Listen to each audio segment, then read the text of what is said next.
Howdy, howdy! Hello! And welcome to But It Was Aliens, the light-hearted podcast probing paranormal activity to determine, for the questionable benefit of humanity, whether that activity really was paranormal. Woo! My name is Mr. Kev in the John, and alongside me, with no idea what we'll be covering today, is Mr. Granville Moonwalker. Hi. Today, we will be covering events that begun in Canada during the late 1970s. Or did they? Maybe it was the then Soviet Union. Wherever it was, what I can tell you is that I can't talk and that today should have been Mr. Moonwalker's birthday. We might or might not be, may not be, farm.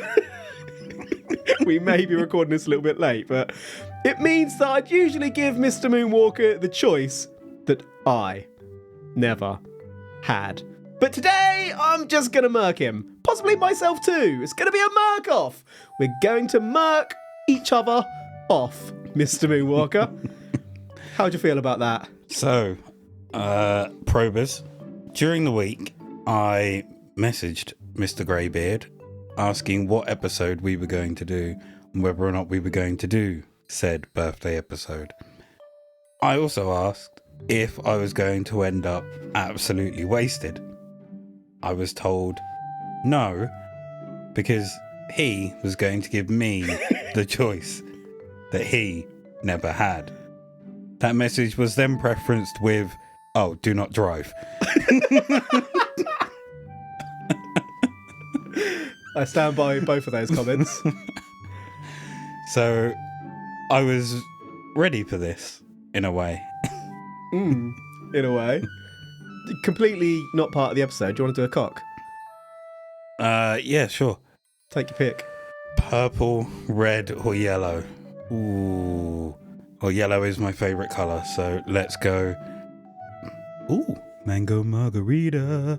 Are you meant to shake these up? No, I don't think so. I think you just drink them. They might be fizzy. You bought them. They're left over from the last birthday. She's going back, what, 8 months? Something like that. Just to confirm, you don't have to. I'm just offering it. Oh, that's fine. I'm giving you the choice. Nectar of the gods. I never had. Oh, that tastes fucking grim. You picked the wrong one. Bad. Right. Let's continue. It's very tart. That sounds grim already. The worst bit is that there was one of each of those left. There's two of the one you're drinking, so I've left one in the fridge that I'm going to have to drink. I'm going to tell my partner that it's lovely. Do you want this? It's really nice. She'll probably enjoy it, to be Anyway. In 1979, Mr. Moonwalker and dear probers, in 1979, a mysterious film was submitted to several film festivals. That's not so mysterious, you may find yourself thinking. It happens every year. The weird thing about it, though, was that the submissions were anonymous. Film festivals such as Toronto, for those unfamiliar, are where movie makers, distributors, critics and the public gather to celebrate and network. It's where a movie can connect with a distributor for a release. Other big festivals you may have heard of include Sundance and Cannes. These things can launch careers, but not when nobody knows who made the film. The film followed two children whose pet had passed away, and the children quickly discovered that their pet had not made its way to heaven.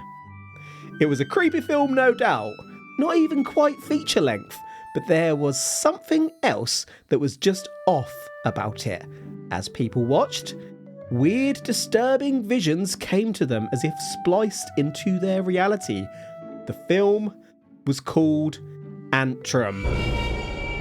Rumours begun to circulate that Antrum had been submitted to festivals by the devil themselves. Madness. You can't even pick up a film if you don't know who to pick it up with. Do you know what I mean? True. It's mental. Can you remember the South Park episode where Probably not, but continue. you will do when I finish this? When they go to the planetarium. Planetarium? Yeah. Don't remember it. That's exactly what I think of when I see Antrum. Like, someone's having an Antrum. It's like something's missing, isn't it? Yeah. I hear you. There was a time when we used to reference South Park pretty much every episode for like about 6 months, and it wasn't ever planned, it just kept on happening. Haven't seen South Park for probably a decade. I'm sure you've probably seen it more than me. I probably have seen it more recently, but I've not kept up with it. Yeah, watched it. But it just kept on coming up. Area. I feel like I should go back and rewatch all of South Park again at some point. We also say that quite regularly. We're going to go and watch something that we never do. I watch quite a lot of films again lately. Yeah, you've mentioned coming home and sticking it on and stuff, haven't you? Mm-hmm. I like a good film. And your partner being a big pussy and not daring to watch it with you. Yes. Yes, he is. Do you know what I also like and don't like? Porn? Star Wars being put into alien film categories. I'm abiding it. Abiding? What is wrong with my freaking mouth today? Apparently I can't talk. Can you swallow? Well,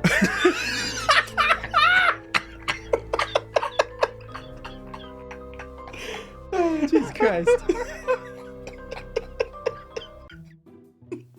I couldn't resist. I've got I guess it would be a quadruple rum in my cup today. I've only had about 3 sips. Can't blame it on the alcohol. I joke, Franco, I joke. He doesn't, he's deadly serious. I'm but still taking you. it out of your list, I'm sorry. I'm putting it back in. Right, well, Mr. Moonwalker, before we continue, I present thee, Mr. Moonwalker, with a gift. A gift that you can choose to interact with at the end of each section moving forward, because I am giving you the choice that I never had. I don't like the way there's... Oh, you absolute legend. Take that and drink it up, bitch. Sippy, sippy. Suckle from the cursed nipple of temptation. Ladies and gentlemen, what Greybeard has done here has presented me with a bottle of whiskey. Whiskey rum. Smokehead Rum Rebel. Ooh, you having some? No, I've got rum. You little bitch. It's yours.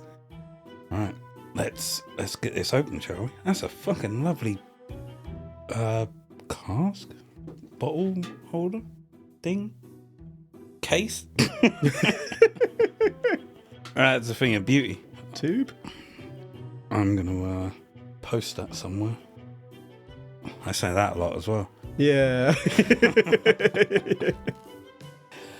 What you will notice about me, Probers, is I fucking hate social media, and therefore I forget to post a lot. Even with my business, I'm very lax on posting. I just rather do without. Yeah, I can't say that. Listen to that. I heard the pop. Let's get a smell of this, shall we? Oh. Frickin' hell, he's drinking it out of the bottle. That's very campfire-esque. It's fiery peat and caramelised, rum casked, skull whiskey. Now, I know a lot of you are listening to this rather than watching it, so you're going to have to listen to me go through all this, but Kev's going to... By a lot of you, he means all of you. Yeah. I've only sniffed it. It's just too much effort to edit video. I'm sorry. Yeah. Kev's probably going to cut this down a bit, but this is magnificent. I've had that bottle pretty much since shortly after your last birthday. You might have noticed it's been sitting down there the whole time. To be fair, I have, but there's so many things you kind of order for work. Yeah. Well, exactly that. At it. It was hiding in plain sight. Waiting. Watching. Woo! One of the first festival planners or programmers to see the film was a lady named Janet Hilberg. A festival programmer is basically a crew member who organises the event, plans the order of things, and who may screen potential movies for consideration to be shown at the festival. Shortly after watching the film, Janet sadly experienced a fatal seizure. Someone else had to step in to review Janet's unfinished work. A festival programmer named Tom Stylum stepped in. Shortly after, Tom was going about his business, allegedly getting the electrical equipment ready for a screening room to be true when he was electrocuted. Is that a screaming room to be shown? Possibly, but I'm going with the allegedly true. He was electrocuted. He was getting the stuff ready. He was electrocuted. Dead. Next up to review the film. The film? Frickin' hell. Joe Barringer. Now, Joe did submit his findings on the movie and completed his day's work.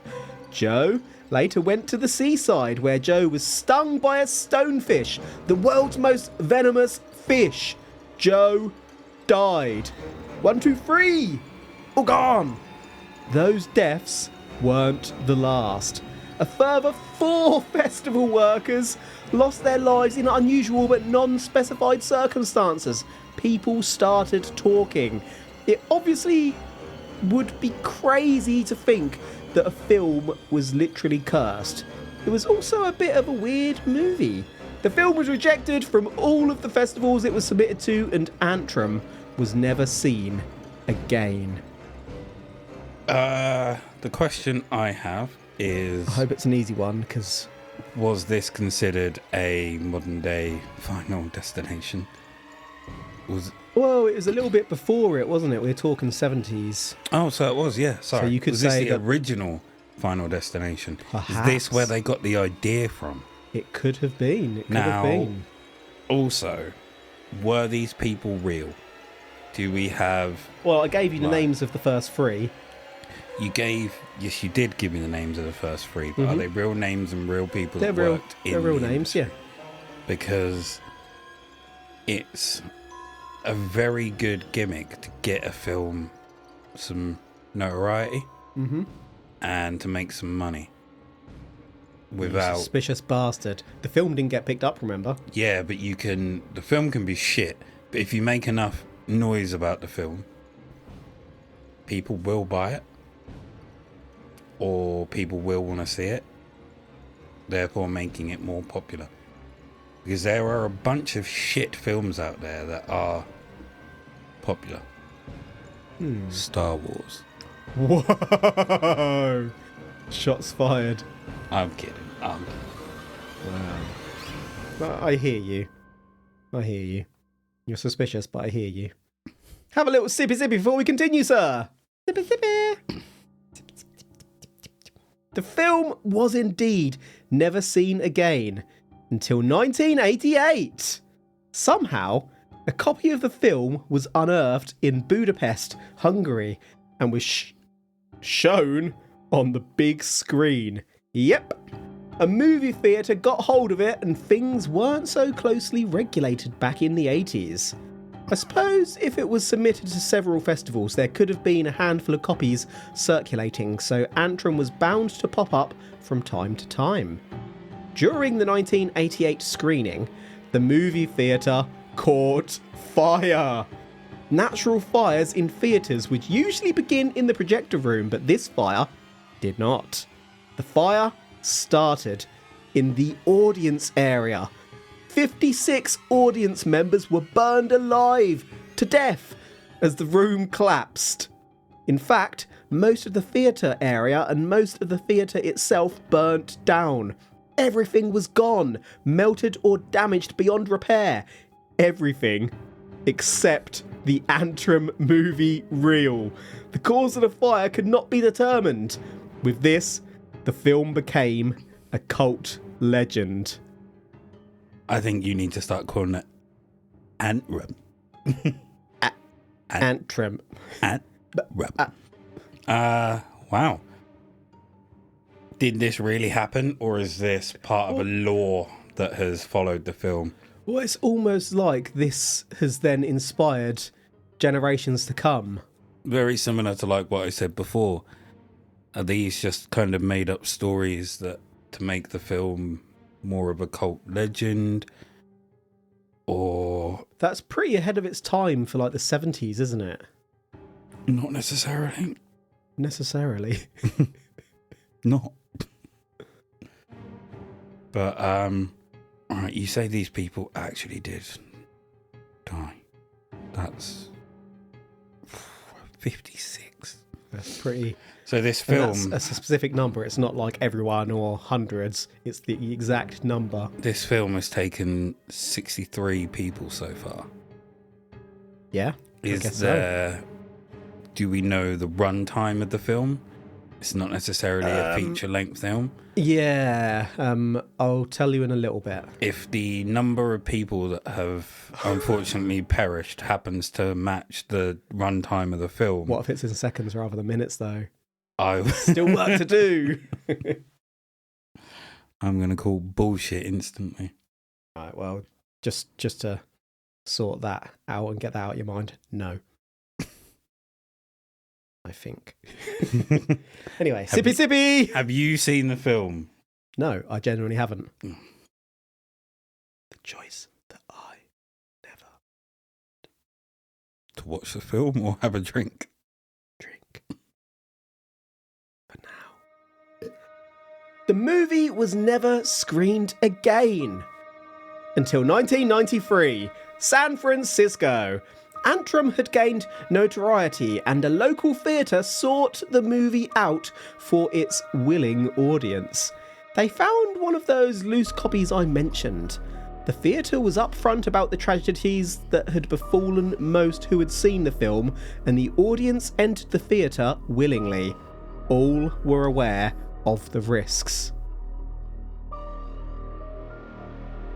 As the film progressed, the audience begun to buzz. Not in a good way, it was anxiety. Unmanageable anxiety, the explosive kind, because it just so happened that a theatre employee had placed the popcorn machine with LSD. He spiked it. He put LSD in the popcorn, son. Madness. LSD What a trip that would can be. alter one's perception of space, distance, and time. People see sounds, hear colours. Symptoms can last half a day. Psychedelic. Whatever people experienced, a stampede ensued whereby several people were trampled to death, including a pregnant woman. This was horrific, and the fact that the theatre went in knowingly left them looking pretty bad. Antrum disappeared from the public record. Did the member of staff that laced the popcorn machine with LSD? Don't actually know what happened to them. I was going to say, did they get fired? Or Well, like, if there were HR matters, arrested. they wouldn't be in the public Arrested? record. Yes, it's happening to you. They would have got arrested. Spreading. Yeah. HR, you can't share performance matters and dealings. Well, you couldn't, but if they got arrested, I'm pretty sure that would have been in the public domain. Maybe we'll get into that in a little bit. If this is true. Maybe we'll find out what happened to him. Or her. Or them. What do you reckon you'd see if you were on LSD? I don't know, but it begs the question of if you're on LSD, are you seeing reality? And are we kind of... That's a whole separate debate. Are we being closed off to reality right now? And that's the debate. Does it open you up to other dimensions and stuff? I reckon I'd see Tingle from Zelda. And now that I've said that, you're going to. I think what I would probably see is like underpant gnomes stuff like that. Just little beings walking around. And then probably giant creatures. Just looks like they're tearing the roofs of buildings and stuff. Like, hello. And then walking off. In their pants. And I'd probably piss myself. And then when I come to, I'm just there on the floor. Looking up. Standard weekend. You came to get me. Sippy cup time. I've really debated bringing up a sippy cup. In 2018, someone found Antrum once more. A movie crew, in fact. This copy remains the only known copy of the film still in existence. The film was taken, analysed, and details of the events I've disclosed put together in a documentary film. Yes, Antrum has been scienced. This is where I've gotten most of today's details from. The documentary film was called Antrum, the Deadliest Film Ever Made, directed by David Amito and Michael Lacini.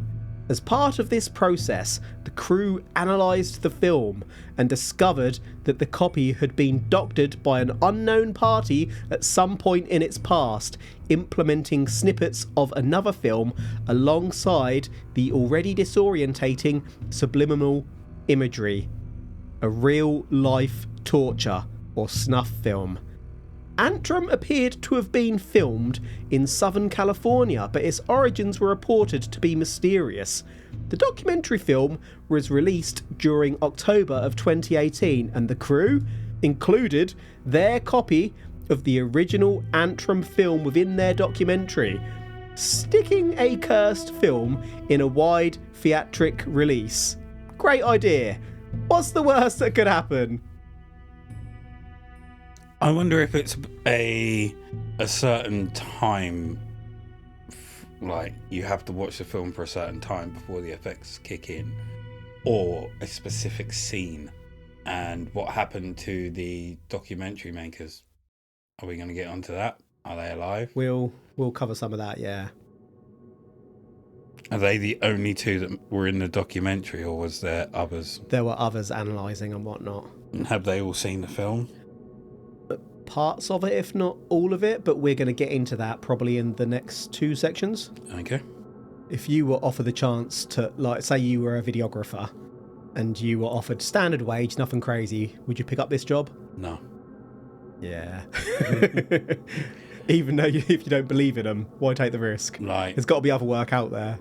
Because the film comes with that reputation, I would want some assurances. Like, I'd want to be paid triple or something like that. A fair request, I would say. Or if something was to happen to me, then a large portion of money would be paid out to, like, next of kin or something like that for me taking on that job role. Indeed. And if they don't sign it, I'm going to be then, what do you know? Watch it with me. No, you watch it. You just sign here. Mr. Moonwalker. We are going to pause the podcast right now and watch this cursed fucking movie. We will be watching via Apple TV, where you can rent this documentary for £1.99 or buy it for £3.99 in English pounds at the time of research, but it is also available on other platforms for similar and other countries, obviously. We are getting first-hand evidence today. What's the worst that could happen? Awesome. We're gonna watch a film. We're gonna watch a film. Ha ha ha ha. What's that bit in Wayne's World where they... Exactly that. We're back, folks! Hey. What seemed like a few seconds to you was actually more than an hour for us. Now, Mr. Moonwalker is going to explain to you the plot and his impressions of the movie. I've never actually seen this myself for this episode, as I wanted to share this moment, the last moment of our lives together. It's a Murkoff! So, let me summarize this for you. A little boy loses his pet dog. So he asks his mother if the dog is going to heaven, and the mother replies, no, it's going to hell because it was a bad dog. Then all of a sudden, his sister and him, bear in mind he's probably, 7? Something like that, yeah. And she's probably 16, 17, I would assume. Yeah. They go off into the woods to dig a hole to hell to redeem the soul of the dog so that the dog can go to heaven. And they go through different layers of hell where all the bad things in certain layers seem to attack them. Then they stumble across someone that is about to commit suicide in his pants. And as he's about to do it, the kid screams. He starts shouting at them, then apologizes and gets up and walks off. They go back to their tent. We then enter another layer of hell, and this time they stumble across like a shack with multiple abandoned cars and everything like that. I'd say a shack. There's probably like one a or junkyard. two. Yeah, bit more than that. And there are 2 individuals there. Now, earlier in the film, it shows you the fact that these demons are wearing human bodies or human skins. And then you see these 2 depicted as humans later on. One of them is cutting up a goat, or I think he's cutting up a goat. Some sort of wildlife. Whilst the other one is wearing Y fronts which are pulled down around his buttocks as he... Just below his buttocks. Yeah, just below. As he proceeds to fuck the corpse of a deer. And yes, you actually see that. After that, they don't try to escape, they run away. And later on, these 2 individuals find them, capture them and take them back. They somehow escape. They go back towards the tent. The little kid helps a wolf, and then she can't find the kid. She's crying, trying to hunt him down, and then it just randomly ends. Although it did say that it ended about 10 minutes before the end comes up on the screen, then the film just continues like nothing happened. Yeah. I would say the ending implies that the girl might have shot her brother. Yeah. Because he was dragging the chain that he freed the dog from, and then the girl was in a tent and couldn't see who was outside, but you could hear the metal that was a chain, and she had the gun pointed at the entrance, and then it just kind of ended. So yeah, that's probably among the more messed up things that I've seen in my life. I'd be going a little bit far to say that I found it to be a good film overall. I liked the start and the end. I think the only things you can do is you could call it a film. That's as far as I'm willing to go. So it started and ended with a documentary about the film before showing you the film. I actually quite liked that bit.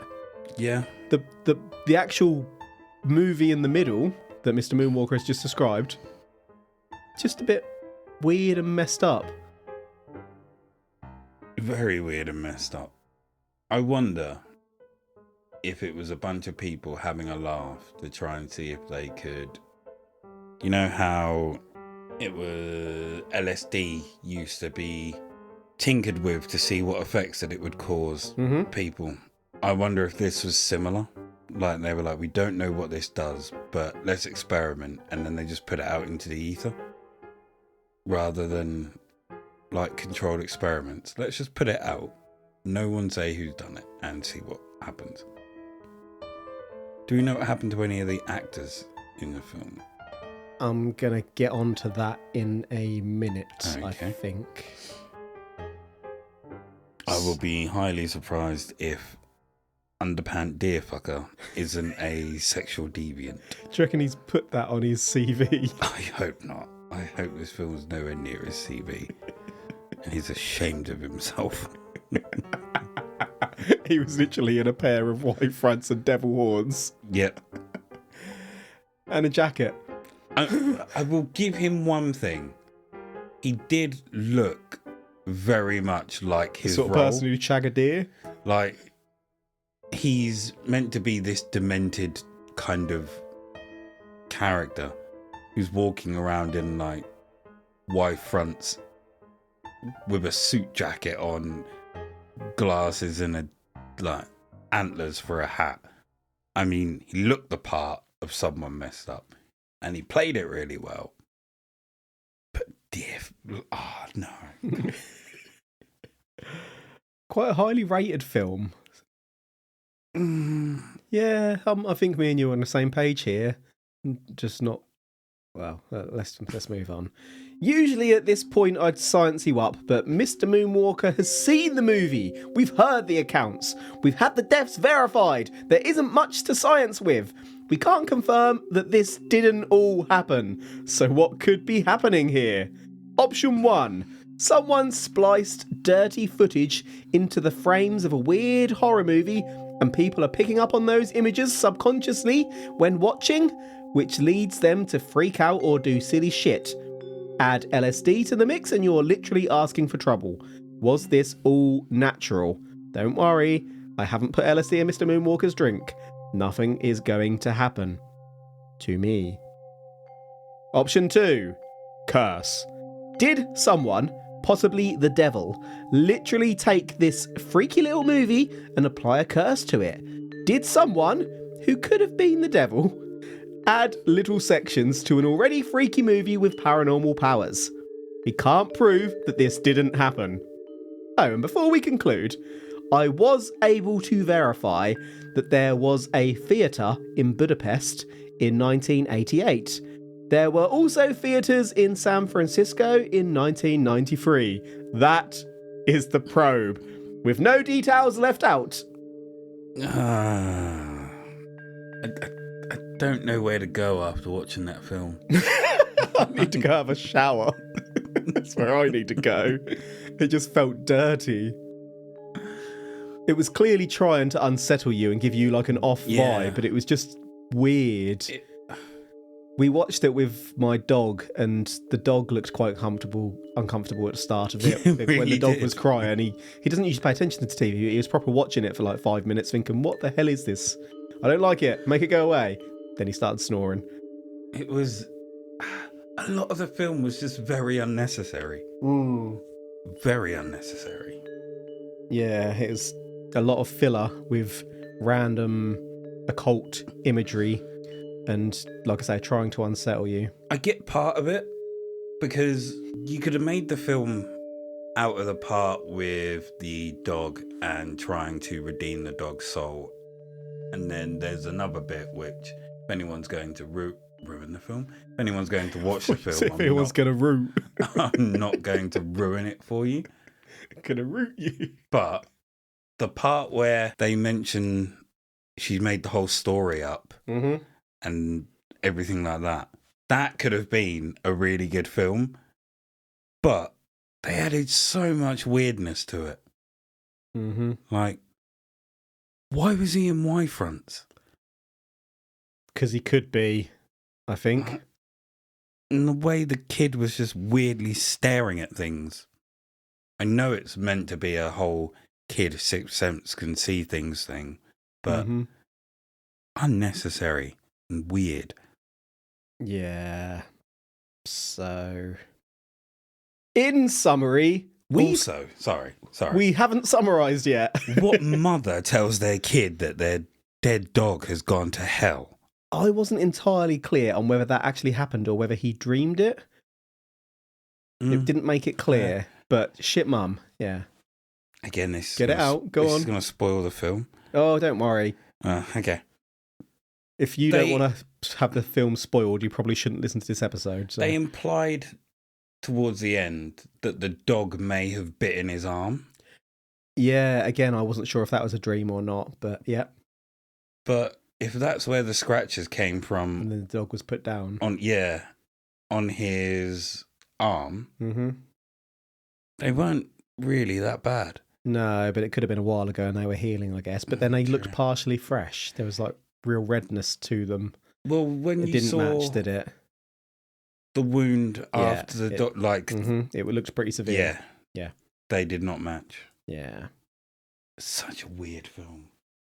Glad I could bring that to I can you. understand why it didn't go anywhere in terms of like festivals. Oh, Why no one picked it up. statue of the devil, where they were burning people, the two weirdos, one in pants. They were burning people in the statue. And the statue, Mr. Moonwalker would like to tell you what the statue had, I think. The statue had a giant penis, right? But what was hilarious is there was a moment where the guy in Y-fronts was kind of teasing the sister. When he captured her and had her in a cage. Yeah, he caught her and had her in a cage. And he's being really smarmy. And he just leans against it and just rubs the top of the cock. He proper rubbed it, didn't he? It's so weird. So unnecessary. In summary, But so funny. we've covered Antrum, the deadliest film ever made. But was it? Allegedly, a movie named Antrum was submitted to several film festivals in 1979, and truthfully, at least 7 people who saw the movie died. The movie wasn't picked up for the festivals, and it all went shit. Until... I think it all went quiet, is what I meant there. Freudian slip. Until 1988. The film resurfaced in a Budapest theatre, where as the film was being shown, an unexplained fire struck. Everything burned except for the movie reel. All went quiet/shit. Until 1993, when a San Francisco theatre tracked down the movie and gave a full disclosure to the audience as to the possible curse before showing it. Unbeknownst to theatre management, a member of staff added a shit ton of LSD to the popcorn machine. This day and during the movie, a riot broke out, resulting in several deaths. All went quiet and shit. Around 2018, 2 directors sought out an original copy of the movie and made a documentary about it, including the actual movie itself. We watched it. It was average? Below average. The middle was way below average. The start and the end were okay, particularly the start. We then theorised as to whether the subliminal imagery was causing all the mayhem for those who saw the movie, or whether someone really did curse the movie reel. That's about it. Before we conclude, the devil in these details is, of course, that this is not an alleged curse movie from 1979, but a Canadian horror movie made around 2018, attempting to capture that Blair Witch found footage-esque real-world vibe with clever marketing. Made by the devil. Are you ready to conclude, Mr. Moonwalker, and drink up? People genuinely believe this is like a real thing. Clearly, it's just a movie. Clearly. I don't know if you noticed, as they were doing the end documentary, they were putting the credits on the side of the real actors who are playing the people in the movie, so it's clearly a movie. But people have believed the story. I mean, I still believe that this was a 1970 film, but I did ask, like, right at the very start, was this like a marketing thing? You did. You called it, absolutely. And you asked me if the people who'd passed away were real names, and I confirmed they were real names. Were they real people? I didn't answer that bit. I chose to focus on the first part of your question. Are these real names? Are they real people? They're real names. Anything is a real name when you think about it. Well, it's a really shit film. Yeah, it surprised me how it's got such, like, it's got around 75 to 80% odd on like review aggregators. I think it was 79, yeah. On the one we watched it on, yeah, which is quite high. But I wonder if it does. I wonder if it's that high because it does what you quite liked with the documentary-esque bit at the start and at the end. So it makes it feel like it's a whole thing. Whereas I completely ignored... Excuse me. I completely ignored that and watched that film part for what it was, Mm-hmm. and was like, this is shit. This is so bad. So, are you saying that it was curses? I also didn't want to ruin it whilst you were watching it, but there was so many errors in the film. I'm not sure that they weren't intentional. They might have been. I think they did a lot to try and, like I say, throw off vibes and unsettle you. But it was like there was things in the corners of the screen where they'd obviously got the lighting wrong and... I'm not even talking about those. I saw those, nearly brought that up to you though. I thought I saw a cameraman's hand at one point. There was a moment where the guy that was going to commit suicide, he pulled the knife out of a box, and then in the very next scene the box isn't there. Yeah. It was like, and then in the next one the box is there, and the next one the box isn't there. And there are a few bits like that, and like I said, I'm not sure if that's intentional with them trying to mess with people or whether it's just possibly. I mean, accidents. I generally don't know. To be fair, it is meant to be a film, so a film made in the 70s could still have those issues. Just not a cursed film or a good film. I also don't want to call it a film, but I kind of have to because it is one. Well, it is a film. It literally is a film. Yeah. So curses, yeah? Bullshitties. You're saying it is bullshitties. Yep. Well, as I kind of said earlier, people out there do really believe that this is a real, genuine tale, that the movie has cursed and has killed people. It hasn't. It's a movie. It's questionable whether this movie crosses a line around false advertisement if you really think about it, though I personally do kind of like these films that blur the lines, like Blair Witch Project and Paranormal Activity. Not this one, but in general, I quite like that. I find it makes you buy in a little more, and yeah, it gives a freakier vibe. But watched Paranormal Activity 2 the other day. Yeah. This one goes wrong in the middle. Did you like it? What? Paranormal Activity 2. It's what it is. Yeah. Not as good as the first. It's not as good as the first because you know the first is a film, but I think Paranormal Activity 2 has my favourite ever horror jump scare in it. Bold. It is bold. But it's where she's sat in the kitchen, and the night before she's at the kitchen window and a frying pan or a saucepan drops from the hanging thing onto the countertop. Absolutely, she shits herself and runs off.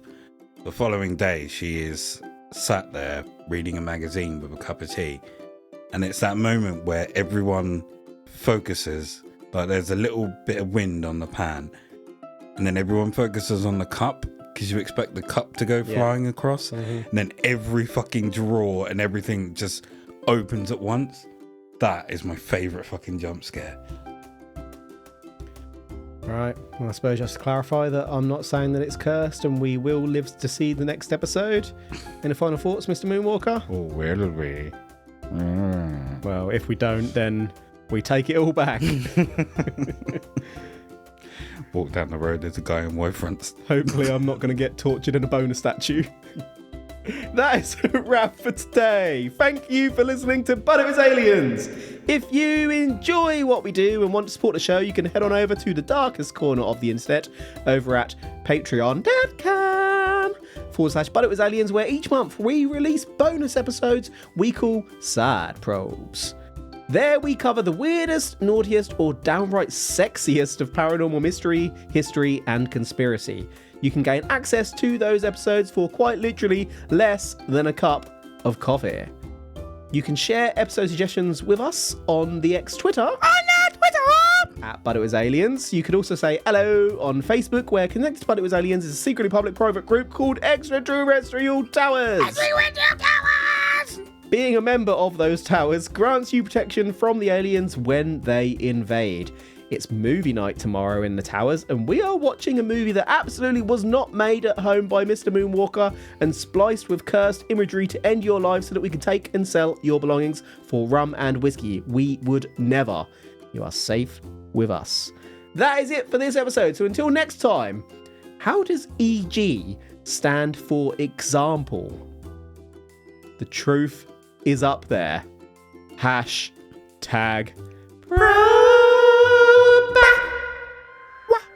Wow.